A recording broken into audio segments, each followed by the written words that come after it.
Hello, আসসালামু আলাইকুম।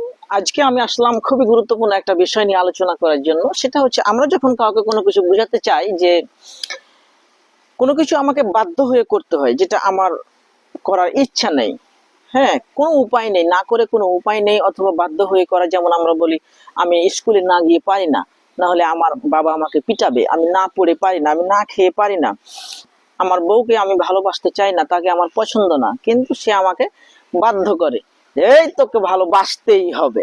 তখন আমরা কিভাবে বলবো? তখন আমরা ব্যবহার করবো I can not but love my wife.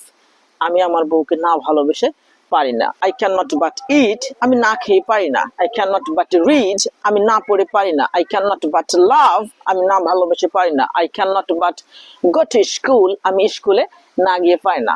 Very simple. এই ভিডিওটা যদি আপনাদের ভালো লেগে থাকে তাহলে অবশ্যই লাইক এবং সাবস্ক্রাইব করে দেবেন।